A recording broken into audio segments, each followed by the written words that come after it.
Welcome to Common Ground's YouTube channel, where we cover great stories on regenerative housing communities.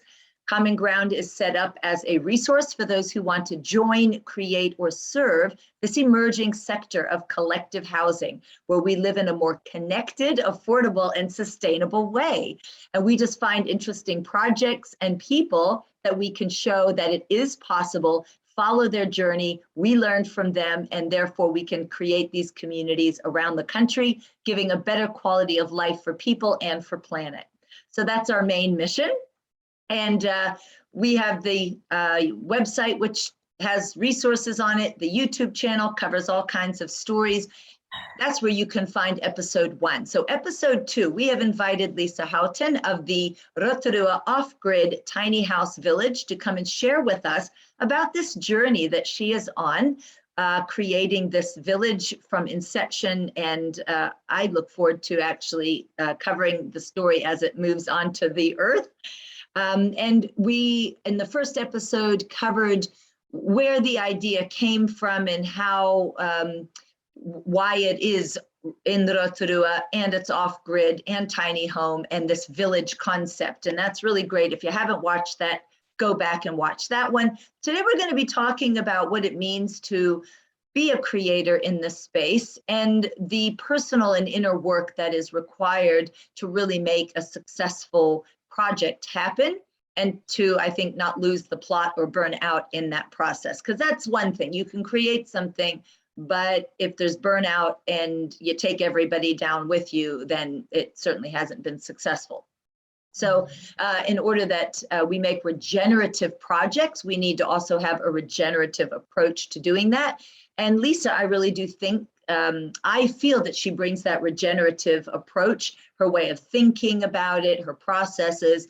And that's what is really exciting about following Lisa's journey. It's not just about her creating a housing project. It's really about that regeneration of people and place that is involved in the story. So welcome, Lisa, to episode 2 of your journey. Thanks for showing up today to tell us the tale. You're welcome. Thanks, Zola. Hi, everyone. So yeah, as Zola said last time we talked about the beginning. And before we move on into action, I actually just wanted to really look at what I feel is a very important piece of the picture to have in your backpack. And I guess just to give you a little background, so I'm a therapist and I've had a spiritual practice for 30 years.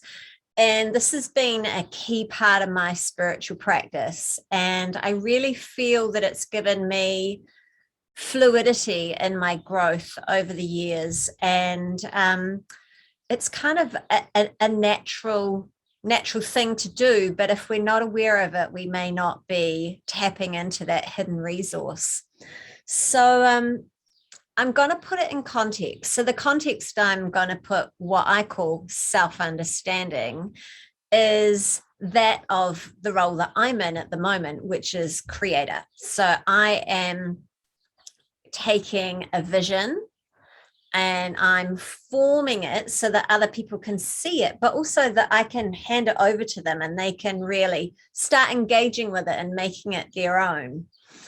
And I'm also going to look at self-understanding in the context of being a community member and collaborating and cooperating, whether that's a community of village people or whether it's just your general community and who you're tending to rub shoulders with. So what we're really looking at is self-understanding is key in creating culture in community. What's happening for all of us the moment we wake up is we have a narrative running. That narrative kicks in as soon as we become conscious, and it's going throughout our entire day until we drop off at night. Now, that narrative, if we haven't got familiar with it, questioned it, challenged it, that narrative is basically ruling the roost. And that narrative has come from our conditioning. We've picked it up when we were teeny tiny, sometimes in utero, but definitely in our first 7 years of life.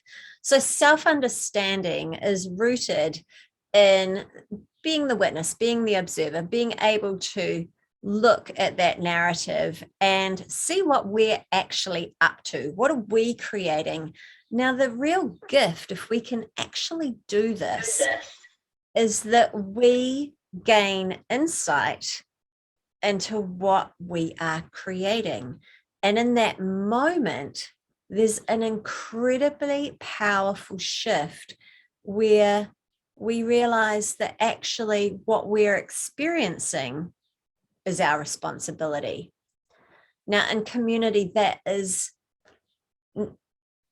depending on the degree of realization you have, and obviously it's a lifelong journey, but I believe it's key, because what it means that you're bringing as a participant in community is the ability to own your own narrative, challenge it when it's not working for you, or you're getting lots of feedback that it's not working for others, and actually engage with it and decide what you want to do with it. How do you want to progress your story? So it's incredibly powering. I call it a spiritual tool because it takes us very deep into integrating who we are into our entire lives. And it's quite rare for us to have an opportunity to practice these skills, really. It's not something that we really get a chance. Leaders are just seen as, it's my idea and you follow everything, right? Like a business owner or business leader. Otherwise, we don't really have too many other opportunities. So it's really a growth, personal growth opportunity to do this work as a creator. And for us we might need to unlearn some things actually about what we think about leadership and power, because there's some power involved. And then there's a lot of relearning as well, so that it turns into what I have that differentiation between it being an eco village versus an ego village, which can happen if we don't do this process that you're talking about, if we don't do this reflective work and see it as a personal growth tool. Yeah, it can go by the way of being an ego village and really almost like self-destruct. So yes, I just wanted to bring that up, because what you're talking about is really a lot of new ways of being for us. And sometimes it can be a little bit difficult to step into this field of holding, as you were saying, both creator and collaborator. It's really tricky balance, and it is not for the lighthearted to take this kind of a dual role.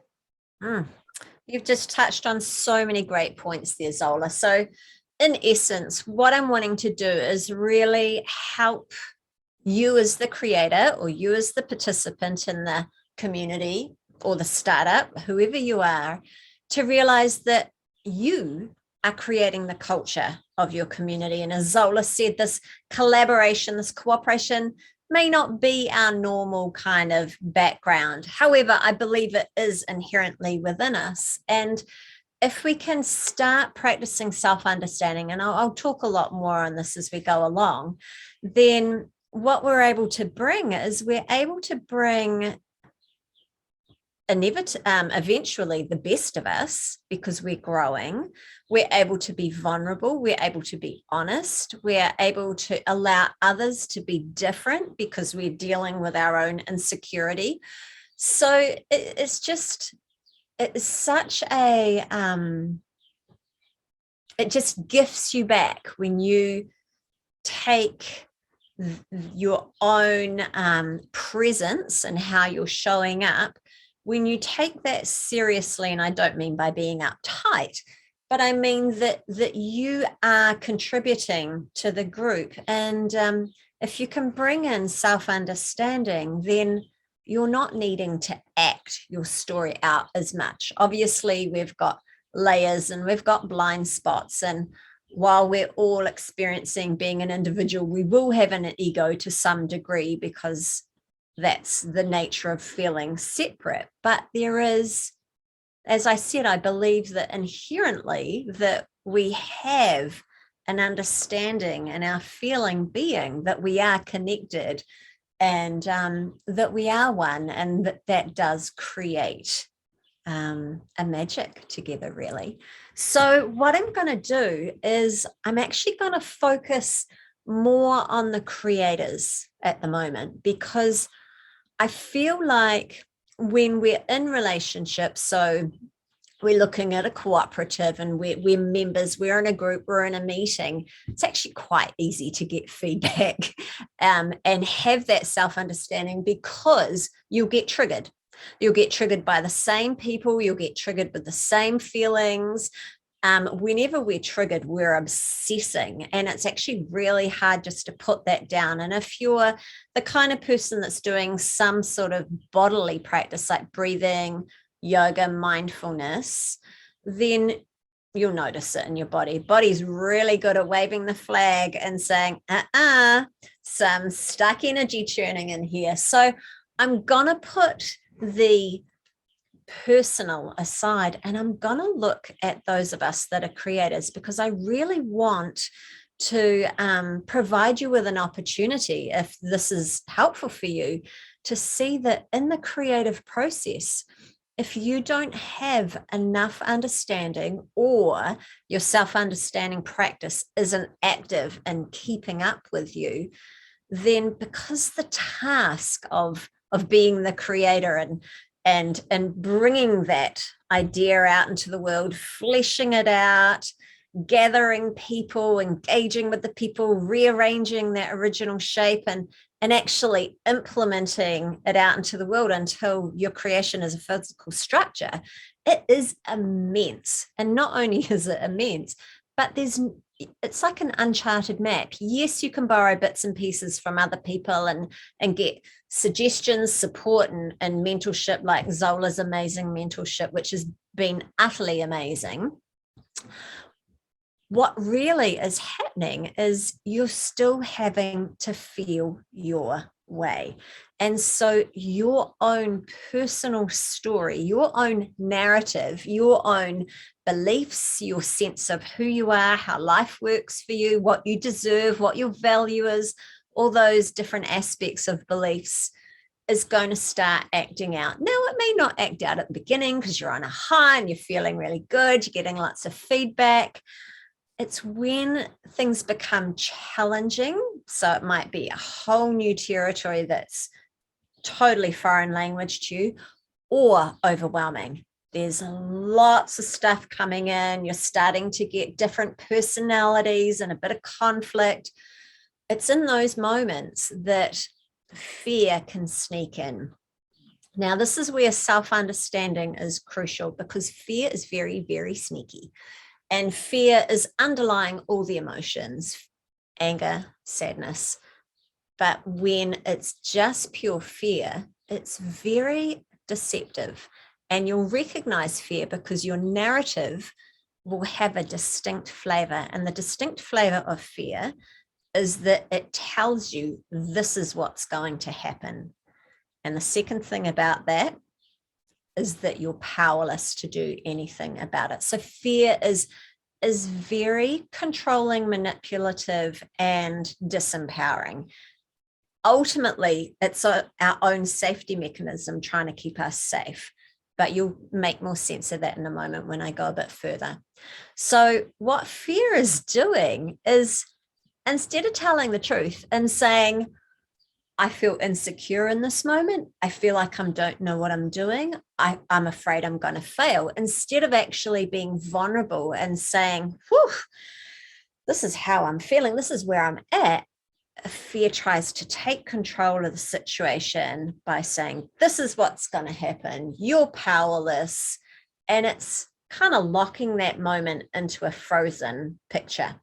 So if you can recognize the fear, drop down into what you're feeling, breathe. So you're just winding your nervous system down. You're taking that power back from the fear. You're not just feeding into it and totally focusing on it, but you're actually just tuning in. Okay, what's really going on for me? You will start to feel And then when you get in touch with the feeling and you're really checking in, you're looking for that understanding, that self-understanding, then you will start to get the insight as to what's really going on for you.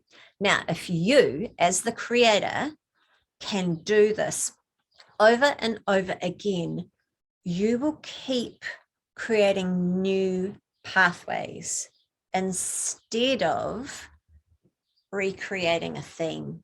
And that, as the creator, is how you can get a feel for whether your self-understanding is active and healthy and working enough. Because if it's not, there will be a theme. And one of the most common themes will be, I'm alone. It's always me. I'm the one. I have to do all the work myself. Or it's really hard, it's difficult, it's stressful. So these are just some key things to look out for. And I believe if you really start practicing this, that you will really get to know yourself a lot deeper and actually be able to participate in the journey. I'll talk a little bit more on that, but I'll go over to Zola in case she wants to add anything at this stage. Yeah, you're just speaking right down into the things that are usually unspoken. And yeah, there's a feeling of needing to feel like as soon as we take a leadership role, I have to look like I've got it all together, because if I don't, everyone else is going to, crumble.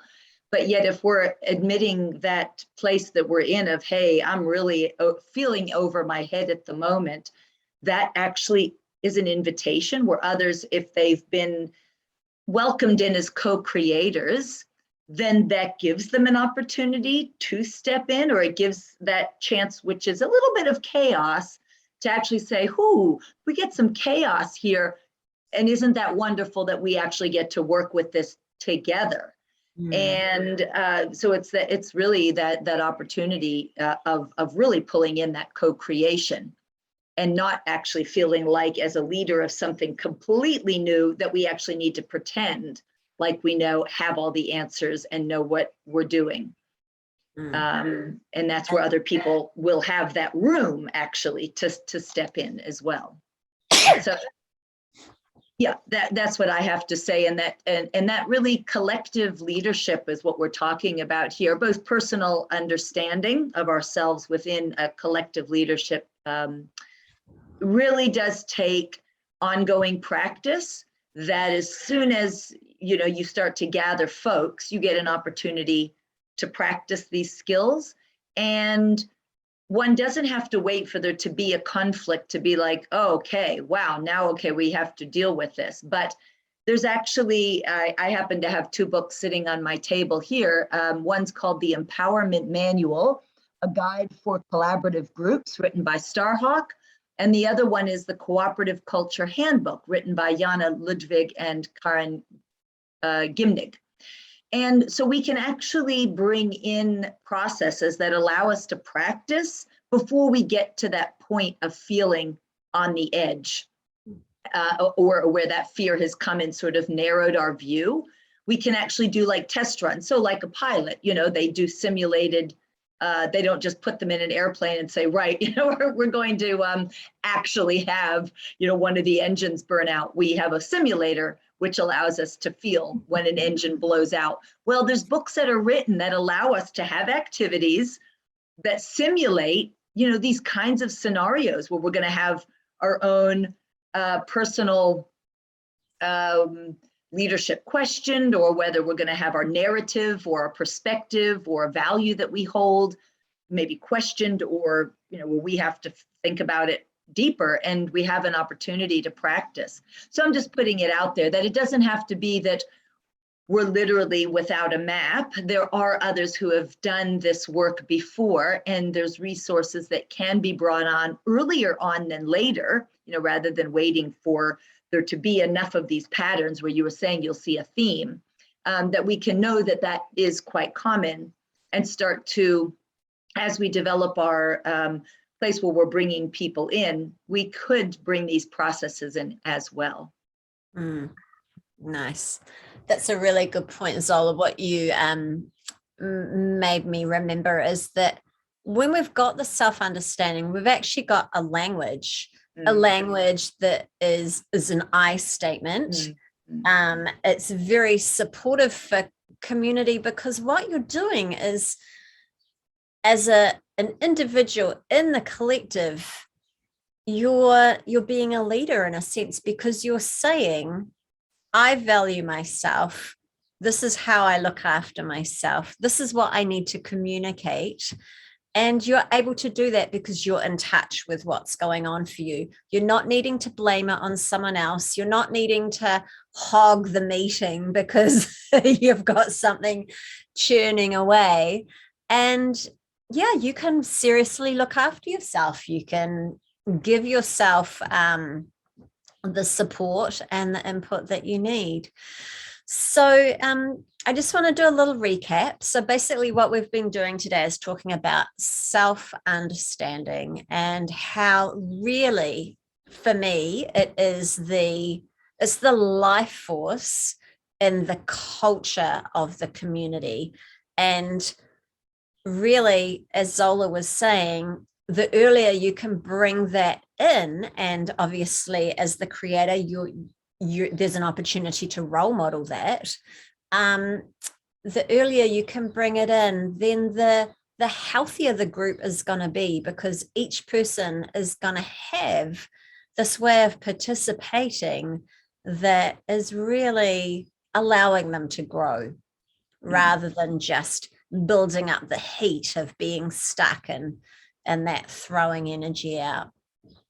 I kind of want to deviate just a little here, and this is my own personal background with my work, and that is right at the beginning I said to me, self-understanding is spiritual. And what I mean by that is that there is a real opportunity to break your patterns, to go what I call cross country, and really redefine yourself and what it is that you want to bring to your own life, to the group, to the world, and explore how that looks, how that feels. And the beauty about being in community when you've actually got a group of people around is that the intimacy really invites that sort of self-discovery.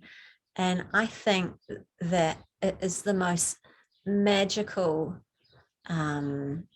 gift that we can give each other, is that safety, that trust, that respect, that care and compassion, where each of us is actually able to discover ourselves, because obviously we're not gonna see all of our blind spots at once. We're going to be a bit messy, but at least in that process, if we are trusted that eventually we're going to work it through and get to our aha moment and stop projecting it on others, that that gracious period, that teething period, that discovery period can just help carry us.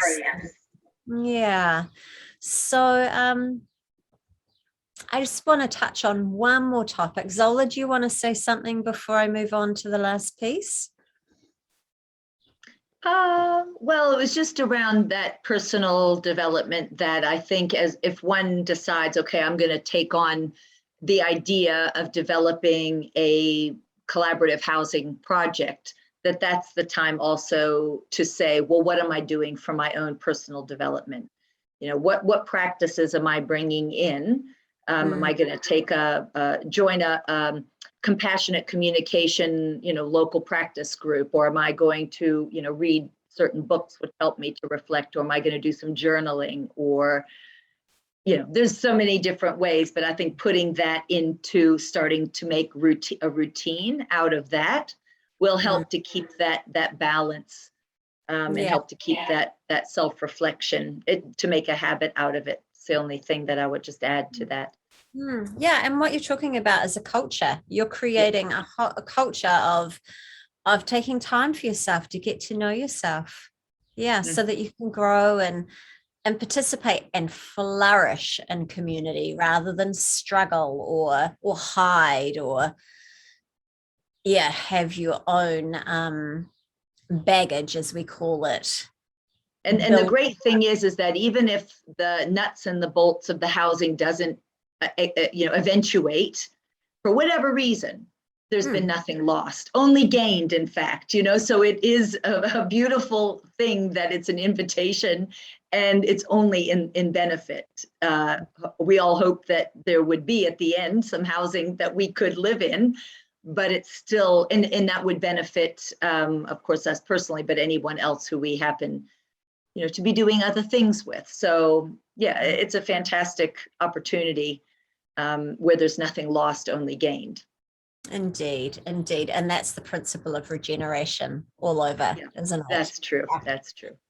So the last piece I just want to touch on, for some of you, this may not be interesting at all, but for others of you, it may just help kind of retweak your inner compass and just lean back into life a bit more. And that is that I do a lot of soul work with the work that I do. And quite often we're looking at the soul journey, but relative to what is happening now and what we're learning now and what we're being called to create now. And what I see is that we are born with a whole lot of gifts that are clearly us, and our friends know us as those gifts. They're just natural talents. We're just oozing them and they're fun. We feel energized when we're activating them. And then we've got our handbrakes. We've got those areas where we're really locking up a lot of potential, and we can probably look back in our lives and go, oh yeah, there are my superpowers, and there's my shadow, basically. So particularly in the role of creator, but also anyone in community, because any relationship is going to call you to grow, but particularly in the role of creator, I just want you to remember that this task is enormous. And while my own personal narrative is that I just happen to be the one to present it, I'm sure lots of people are having the same idea about a village that I am, but I just happen to be the one to go, I'm going to do that. Yeah. And I said yes. Now, saying yes is powerful. And in my world, saying yes means that I'm going to get help. And so I'm quite relaxed because my narrative is that, well, I'm showing up, I'm 100% here. So I know that in time, if I just keep attending to everything, that I will allow what needs to happen to happen. So as the creator, I just want to remind you that this is an immense task. You will be using all of your life. You'll be bringing all of your gifts into this, and you'll be stretched beyond what you've even imagined you were going to grow into. And in that process, your limits, your handbrakes are going to be squeezed tight. Don't run away from them. Don't run away from the task. Get in touch. Remember, I said that self-understanding process, especially when it's really got down into fear and feeling overwhelmed or shut down, is a classic indicator that you're in fear. What you want to do is hear the narrative, recognize it as fear, get into your body, go through your breath, calm yourself down, and just actually start feeling what you're feeling. Your body will be showing you. Your body is your best buddy here. It's very loyal to the process. And actually let the story come up about what's really going on for you. Get in touch with what's really going on. Take some time out instead of trying to push through what seems to be going on the outside. Recognize that your vehicle isn't slipstream at the moment. You're driving with your handbrake. So just pull over, get in touch with what's going on for you, get really clear, have a buddy if you need. As Zola said, do some journaling. If you need to develop some more understanding about certain things, then go out and look for those resources. But take the time that you need to go through your own process, because this is part of the process. This is part of your life journey, which is the primary thing. You're also feeding the village. This is part of the creation of the village, because your energy is broadcasting through this village. Now, if you can keep transforming your own process, imagine the people that's going to invite on board. Imagine how much energy that's going to free up. Imagine how that's serving the monkey mind of the global planet. So, as I said, when your stuff comes up, don't blame the overwhelm. Don't get caught up in the drama of what seems to be happening outside, because all that's happening is you're projecting. You're projecting your inner state. Don't get caught up in the superficial narrative of limit, of lack, of doubt. That's all the fear script. There's something else going on that is your stuff coming up, being squeezed so it can be freed up, so that you have more capacity to do this, to do what's required. It's coming up now because you need to free that energy up. So get in touch, take some time, breathe, get in your body, drop into it, and get really conscious and clear, so that you can own your own projection into what you are creating and recreate anew. Choose what you actually want to create. So everybody, I hope you've enjoyed this. That was Self-Understanding 101. And all the best creating your community, your culture, the intimacy, and all the beautiful gifts that you're going to be sharing with each other, hopefully for the rest of your lives. How wonderful is that? What an investment, such return. Yeah, that is true. Yeah. Yeah. And exactly, no matter where we're living, it is an investment that will be used and benefited. So just wanted to say that we have another episode after this one coming up. We've got some nuts and bolts practicalities about how this village is actually taking shape in Rotorua, with the people that are there, the kinds of meetings that you've been having that have been helping to really understand what you're working with there on the ground. And so that's going to be in episode 3 that people can look forward to hearing that process, which I think has been really a collaborative one and an intuitive one as well for you. Yeah, I just really want to share some practical insight into the process so far, the kind of emphasis that I've put on relationships with people and research, and yeah, just where it's all at. So tune in next time, and yeah, I'll share some practical tips and the beginning of the map that's starting to get some color and some fleshing out. Kia ora. Thank you, Lisa. Thanks, Zola.